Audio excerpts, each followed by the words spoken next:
As-tu déjà ressenti que quelqu'un qui te valorisait auparavant te prenait désormais pour acquis, que tes efforts passaient inaperçus, que ta présence avait cessé d'être importante et que, sans t'en rendre compte, tu t'étais transformé en une ombre dans la vie de cette personne?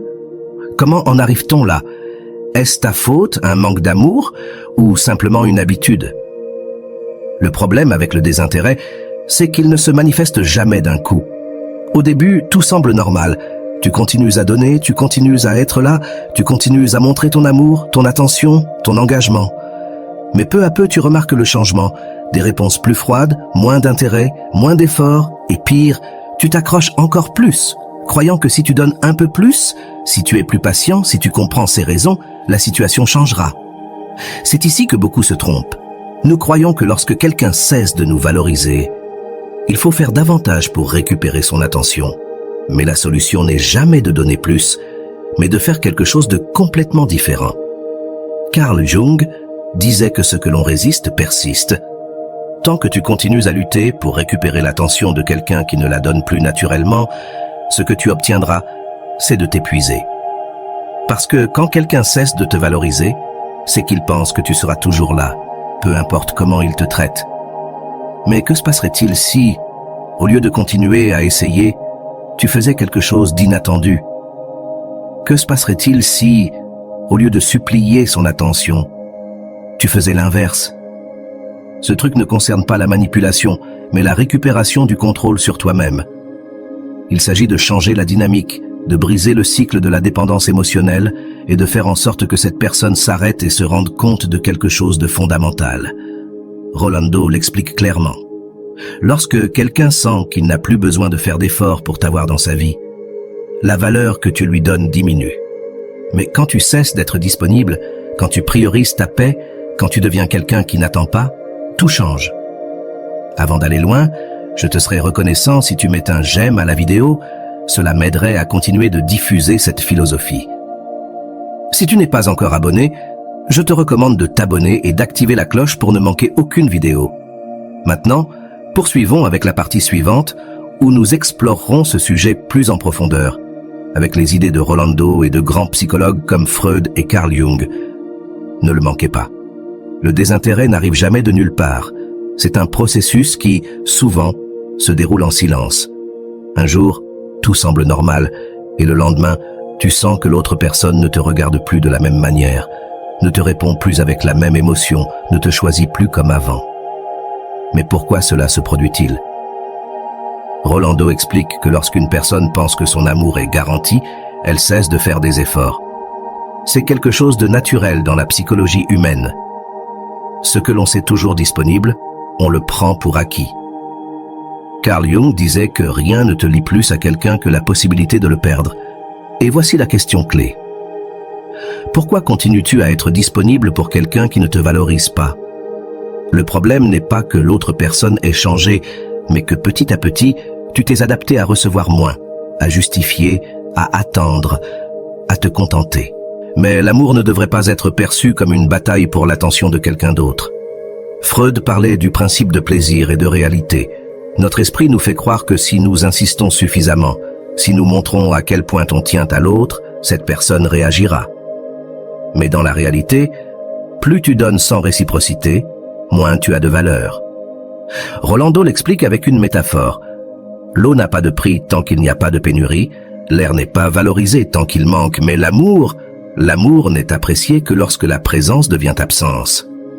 Alors, que se passe-t-il quand, au lieu de demander de l'attention, tu choisis de faire quelque chose de différent? C'est là que le plus puissant des trucs entre en jeu, disparaître. Il ne s'agit pas de jeu ou de manipulation, mais de récupérer ta dignité. Quand quelqu'un cesse de te valoriser, la meilleure réponse n'est pas de donner plus, mais de retirer ce que tu donnais. Carl Rogers, l'un des plus grands représentants de la psychologie humaniste, disait que le respect de soi est le premier pas pour être respecté par les autres. Si l'autre personne s'est habituée à recevoir ton amour sans effort, brise cette dynamique. Fais-le sans colère, sans confrontation, mais simplement en cessant d'être disponible. Rolando résume cela ainsi. Quand tu t'en vas en silence, l'autre personne fait face à sa plus grande peur, la possibilité que tu ne sois plus là. Et là, il se passe quelque chose de surprenant. Soit cette personne réagit et commence à te valoriser, soit son désintérêt se confirme et tu te rends compte que tu n'aurais jamais dû être là en premier lieu. Parce que l'amour qui doit être forcé n'est pas de l'amour. L'amour véritable est simple. Si quelqu'un t'aime, il te le montre. Si quelqu'un te valorise, il prend soin de toi. Si quelqu'un a peur de te perdre, il fait tout pour t'éviter de partir. Mais dis-moi, combien de temps vas-tu encore justifier l'indifférence ? Si tu ressens que cette vérité résonne en toi, je veux que tu écrives dans les commentaires. Mon amour-propre n'est pas à vendre. Parce que l'amour n'est pas une lutte, c'est un choix. Et si aujourd'hui tu choisis de te choisir toi-même, tu verras comment tout change. As-tu déjà ressenti que quelqu'un qui te valorisait auparavant, maintenant te prend pour acquis, que tes efforts passent inaperçus, que ta présence ne compte plus, et que, sans t'en rendre compte, tu es devenu une ombre dans la vie de cette personne? Comment en arrive-t-on à ce point? Est-ce ta faute? Est-ce un manque d'amour? Ou simplement de la routine? Le problème avec le manque d'intérêt, c'est que ça ne se produit jamais d'un coup. Au début, tout semble normal. Tu continues à donner, tu continues d'être là, à montrer ton amour, ton attention, ton engagement, mais petit à petit, tu remarques le changement. Des réponses plus froides, moins d'intérêt, moins d'efforts, et le pire de tout, tu t'accroches encore plus, croyant que si tu donnes un peu plus, si tu es plus patient, si tu comprends ses raisons, la situation changera. C'est ici que beaucoup se trompent. On croit que lorsque quelqu'un cesse de nous valoriser, on doit en faire plus pour récupérer son attention. Mais la solution n'est jamais de donner plus, mais de faire quelque chose de complètement différent. Carl Jung disait que ce que tu résistes persiste. Tant que tu luttes pour récupérer l'attention de quelqu'un qui ne l'offre plus naturellement, ce que tu réussiras à faire, c'est t'épuiser. Parce que lorsque quelqu'un cesse de te valoriser, c'est qu'il pense que tu seras toujours là, peu importe comment il te traite. Mais que se passerait-il si, au lieu de continuer à essayer, tu faisais quelque chose d'inattendu? Que se passerait-il si, au lieu de supplier son attention, tu faisais le contraire? Ce truc ne concerne pas la manipulation, mais la récupération de ton propre contrôle. Il s'agit de changer la dynamique, de rompre le cycle de dépendance émotionnelle et de faire en sorte que cette personne s'arrête et prenne conscience de quelque chose d'essentiel. Elle pourrait te perdre. Rolando l'explique clairement. Quand quelqu'un se rend compte qu'il n'est plus nécessaire de faire des efforts pour t'avoir dans sa vie, la valeur que tu as pour lui diminue. Mais quand tu cesses d'être disponible, quand tu priorises ta paix, quand tu deviens quelqu'un qui n'attend pas, tout change. Passons maintenant à la suite, où nous explorerons ce sujet plus en profondeur, avec les idées de Rolando et de grands psychologues comme Carl Jung et Freud. Ne le manquez pas. Le désintérêt n'arrive jamais de nulle part. C'est un processus qui bien souvent se passe en silence. Un jour, tout semble normal, et le lendemain, tu sens que l'autre personne ne te regarde plus de la même manière, ne te répond plus avec la même émotion, ne te choisit plus comme avant. Mais pourquoi cela se produit-il? Rolando explique que lorsque quelqu'un sent qu'il a ton amour garanti, il cesse de faire des efforts. C'est quelque chose de naturel dans la psychologie humaine. Ce que nous savons être toujours là, on le prend pour acquis. Carl Jung disait que rien ne nous lie plus à quelqu'un que la possibilité de le perdre. Et voici la question clé. Pourquoi es-tu toujours disponible pour quelqu'un qui ne te valorise pas? Le problème n'est pas que l'autre personne ait changé. Le problème, c'est qu'au fur et à mesure, tu t'es adapté à recevoir moins, à justifier, à attendre, à te contenter. Mais l'amour ne devrait pas être une bataille pour l'attention de quelqu'un d'autre. Freud parlait du principe de plaisir et de réalité. Notre esprit nous fait croire que si on insiste suffisamment, si on montre combien cela nous importe, l'autre personne agira. Mais en réalité, plus tu donnes sans réciprocité, moins tu as de valeur. Rolando l'explique avec une métaphore. L'eau n'a pas de prix jusqu'à ce qu'il y ait une pénurie. L'air ne se valorise que lorsqu'il manque. Mais l'amour, on ne l'apprécie que lorsque la présence devient absence. Alors, que se passe-t-il? Lorsque, au lieu de demander de l'attention, tu décides de faire quelque chose de différent? C'est là qu'entre en jeu le truc le plus puissant que tu puisses appliquer.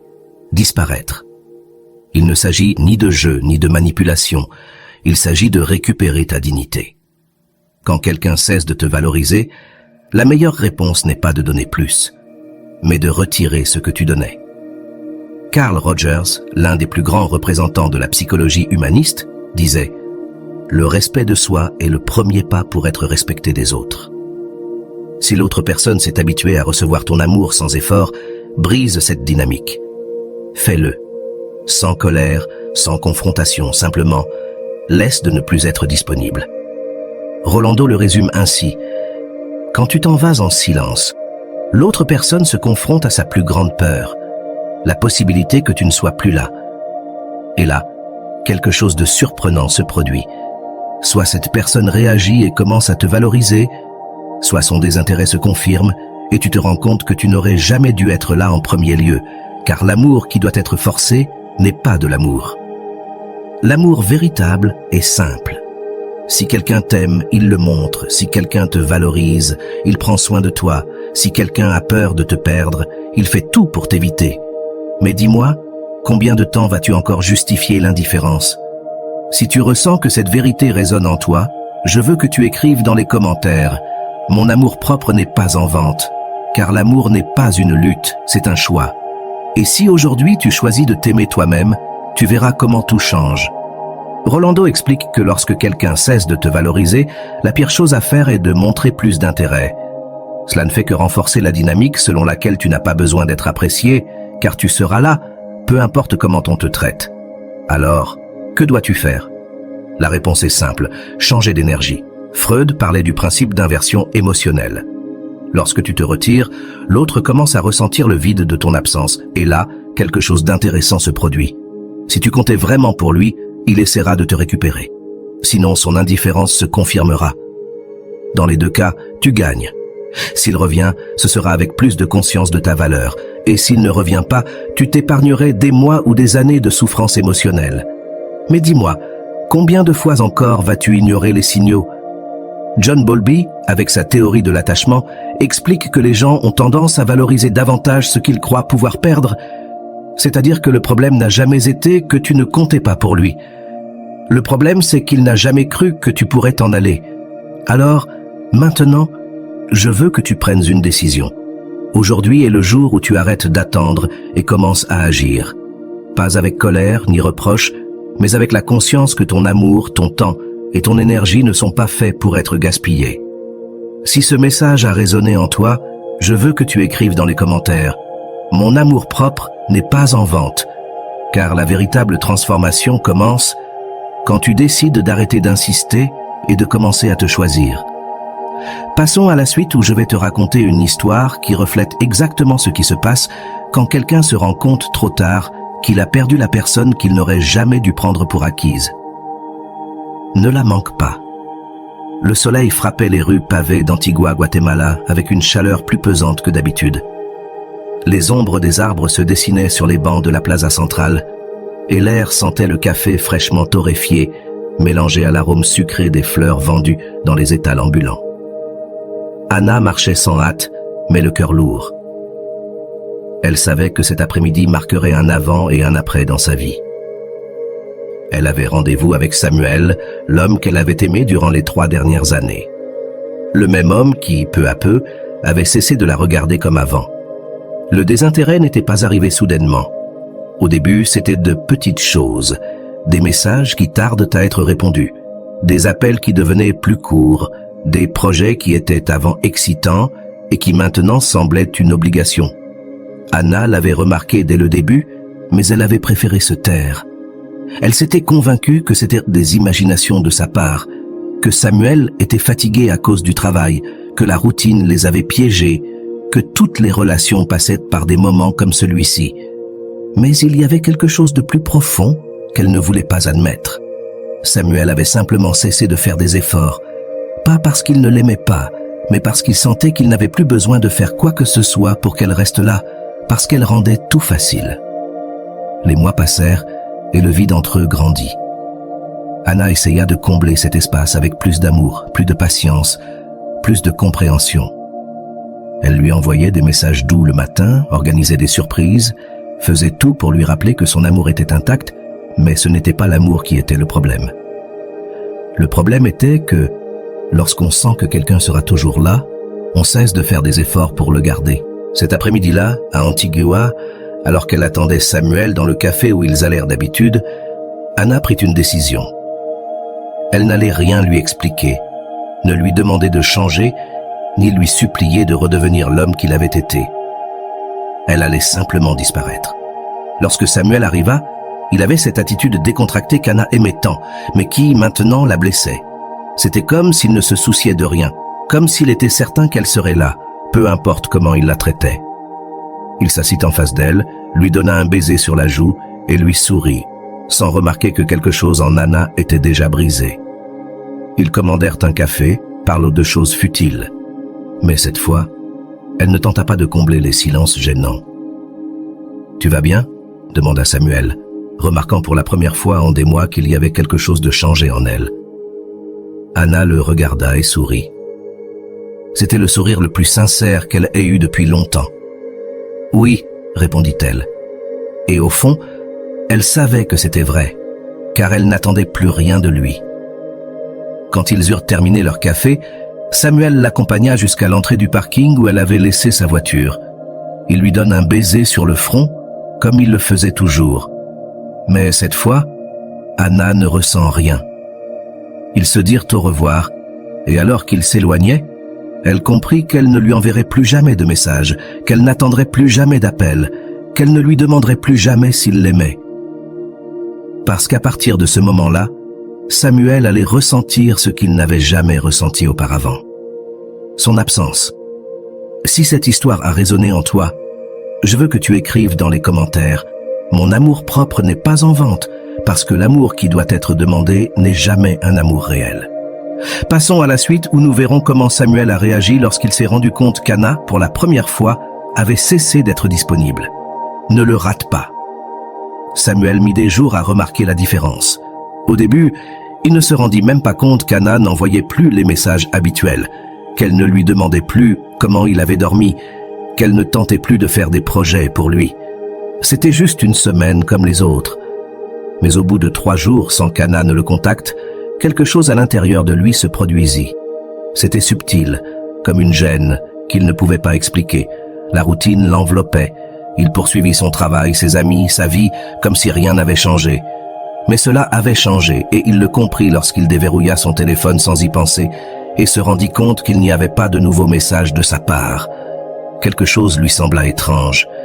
Il avait été si sûr qu'Anna serait toujours là, que son absence lui tomba dessus comme une fissure invisible dans sa vie. Il ne voulait pas l'admettre. Mais quelque chose en lui manquait, pas sa présence physique, mais la certitude de savoir que quelqu'un l'aimait sans condition. Samuel prit son téléphone et ouvrit le chat avec Anna. Le dernier message était de lui, un simple « on se parle plus tard », envoyé il y a 5 jours. Il ressentit une étrange impulsion dans sa poitrine, une inquiétude qu'il ne comprenait pas. Cela avait toujours été Anna qui le contactait en premier, mais cette fois, ce n'était pas le cas. Quelque chose en lui se troubla. Il voulait savoir ce qui se passait. Il se convint lui-même que ce n'était que de la curiosité. Rien de plus. Alors il écrivit « Tout va bien ». Il envoya le message et posa le téléphone sur le côté sans trop y penser. Mais quand il vit que les heures passaient et qu'Anna ne répondait pas, l'inconfort se transforma en quelque chose de plus. Cette nuit-là, Samuel vérifia son téléphone plusieurs fois. Anna ne répondait toujours pas. Pour la première fois depuis longtemps, c'était lui qui attendait. Ce que Samuel ne savait pas, c'est qu'Anna avait vu le message, mais elle avait choisi de ne pas répondre, pas par orgueil, ni par vengeance, mais parce qu'elle ne ressentait plus le besoin de le faire. Ce fut la première nuit où Samuel ne put bien dormir. Le matin, il lui réécrivit « Tu es occupé ?»« Rien. » Et là, il comprit. Anna n'était plus disponible.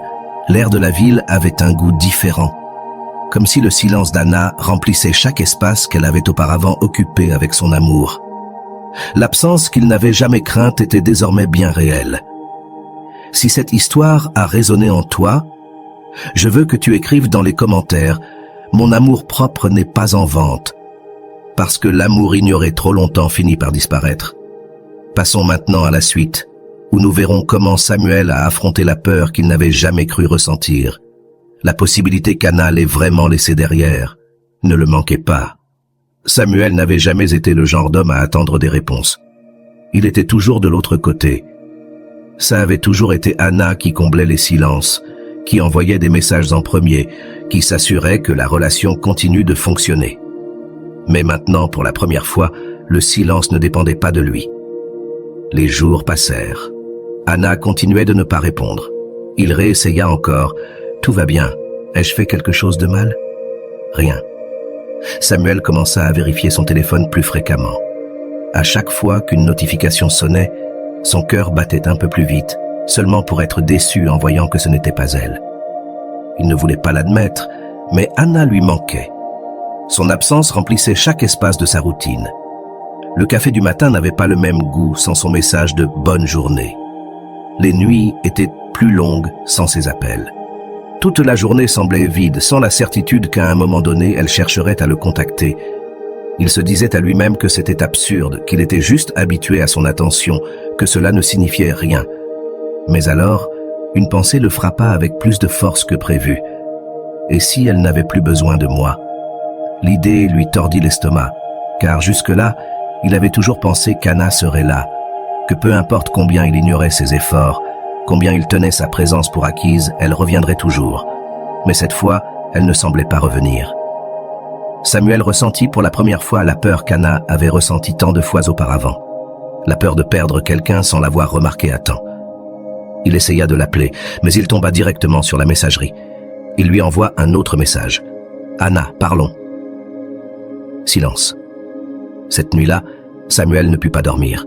Il se rendit compte qu'il avait fait une erreur qui ne lui semblait pas aussi grave auparavant. Il avait cessé de valoriser la seule personne qui avait réellement été là pour lui. Et maintenant, pour la première fois, il comprenait ce que ça faisait d'être de l'autre côté. Si cette histoire a résonné en toi, je veux que tu écrives dans les commentaires « Mon amour-propre n'est pas en vente ». Parce que quand quelqu'un cesse de te valoriser, c'est ton absence qui doit parler. Passons maintenant à la dernière partie, où nous verrons comment Samuel a essayé de récupérer ce qu'il n'était plus sûr de posséder, et comment Anna a finalement compris le véritable pouvoir de son amour-propre. Ne le manquez pas. Samuel se réveilla avec la sensation que quelque chose en lui se brisait. Ce n'était ni de la tristesse, ni de la colère, c'était quelque chose de pire, du vide. Cela faisait 2 semaines depuis son dernier message à Anna. 2 semaines pendant lesquelles elle n'avait pas répondu, n'avait pas appelé, n'avait pas fait le moindre effort pour communiquer. 2 semaines pendant lesquelles, peu à peu, Samuel commença à comprendre quelque chose qui lui semblait impossible auparavant. Anna était partie. Pas après une grande dispute, ni après une porte claquée, elle était partie avec la même tranquillité avec laquelle elle avait toujours été là. Seulement cette fois, elle ne reviendrait pas. Samuel regarda à nouveau son téléphone, espérant un signe, n'importe quoi. Mais la conversation était toujours au même point. Le dernier message venait de lui. « Anna, parlons. » Un message qui n'avait jamais obtenu de réponse. Il se sentit impuissant. Pour la première fois, il ressentit ce qu'Anna avait ressenti pendant des mois. Le désintérêt, l'attente, le vide de quelqu'un qui, à un moment donné, a simplement cessé de faire des efforts. Il se rappela la dernière fois où il l'avait vue à la cafétéria d'Antigua. L'éclat dans ses yeux était différent. Ce n'était ni de la colère, ni de la tristesse, c'était de la clarté. Et maintenant, il comprend pourquoi Anna ne l'avait pas quitté. Parce qu'elle ne l'aimait plus. Anna l'avait quitté parce qu'elle avait commencé à s'aimer davantage elle-même. Samuel sentit son estomac se serrer.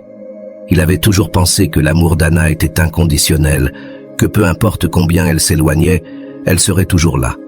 Mais la vie ne fonctionne pas ainsi. L'amour n'est pas garanti.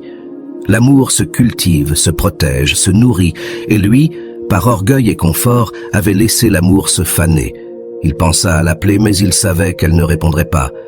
Il pensa à lui écrire encore, mais il savait que son silence était déjà une réponse. Alors, il fit ce qu'il pouvait faire.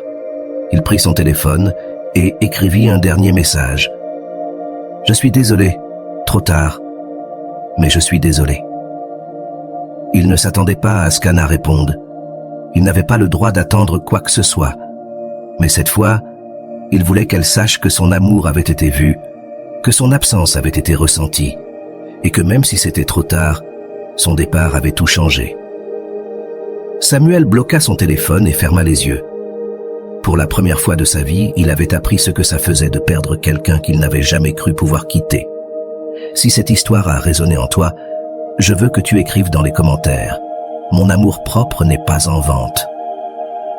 Parce que l'amour qui est ignoré trop longtemps finit par disparaître. Ce n'est pas la fin de l'histoire. C'est le début d'un nouveau chapitre. Un chapitre dans lequel, cette fois, l'amour-propre est le protagoniste. L'histoire de Anna et Samuel n'est pas unique. C'est l'histoire de milliers de personnes qui, sans s'en rendre compte, sont passées de l'amour de quelqu'un à une présence garantie. Et quand l'amour devient garanti, il perd de sa valeur. Le problème n'était pas que Samuel avait cessé d'aimer Anna, le problème était qu'il avait cessé de le montrer, parce qu'il pensait qu'il l'aurait toujours. Rolando l'explique clairement. Les gens ne cessent pas d'aimer du jour au lendemain. Ils cessent de ressentir l'urgence. Ils cessent de ressentir le besoin de prouver ce qu'ils ressentent parce qu'ils croient que l'autre sera là. Peu importe ce qu'ils font. Carl Jung parlait de l'effet ombre dans les relations. Souvent, les gens ne réalisent pas le mal qu'ils font avant qu'il ne soit trop tard, avant que l'autre personne ne soit plus disponible. Samuel a passé trop de temps dans sa zone de confort. Il pensait qu'Anna ne partirait jamais parce qu'elle avait toujours été celle qui maintenait la relation à flot. Mais l'amour n'est pas un effort unidirectionnel. Tu ne peux pas t'attendre à ce que quelqu'un continue de te choisir lorsque tu arrêtes de rendre ton amour digne d'être choisi. Freud parlait des mécanismes de défense dans l'amour. Souvent, nous ignorons les problèmes jusqu'à ce que la réalité nous oblige à les affronter. Samuel n'a vu l'absence d'Anna que lorsqu'elle a cessé de répondre. Mais voici la question la plus importante. Pourquoi Anna a-t-elle mis autant de temps à partir, sachant que Samuel l'ignorait? Elle a continué à insister parce que l'amour ne craint pas l'aveuglement. Parce que nous croyons que si nous donnons un peu plus, si nous avons de la patience, si nous nous efforçons suffisamment, l'autre personne s'en rendra compte. Mais l'amour qui doit être mendié n'est pas de l'amour. Et lorsque Anna a cessé de le chercher, Samuel a ressenti ce qu'elle avait ressenti pendant des mois. Le vide, l'incertitude, la peur que quelqu'un qu'on pensait acquis ait vraiment appris à partir. Rolando le dit sans détour, le moment où quelqu'un cesse de te valoriser est le moment où tu dois changer ton énergie. Ne supplie pas, n'insiste pas, disparaît. Lorsque Anna est partie, ce n'était pas pour punir Samuel, c'était parce qu'elle avait finalement compris que son amour ne devait pas être un effort constant. L'amour n'est pas une lutte. L'amour est réciprocité. Et c'est ici que beaucoup échouent. Ils croient que si Oni cesse d'insister, ils perdront l'autre personne. Mais dis-moi, tu ne crois pas que tu l'as déjà perdue quand elle a cessé de faire des efforts pour toi? Anna a appris la leçon la plus importante de l'amour-propre. Il ne s'agit pas de faire en sorte que quelqu'un te valorise, mais de comprendre quand quelqu'un ne le fait plus. Et Samuel a appris la leçon la plus dure. Quand quelqu'un s'habitue à ta présence, c'est ton absence qui est la seule à pouvoir le faire vraiment te voir. Et voilà, j'espère que vous avez trouvé beaucoup de valeur dans cette vidéo.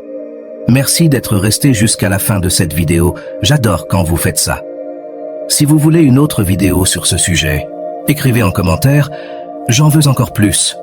J'espère vous revoir dans une autre vidéo.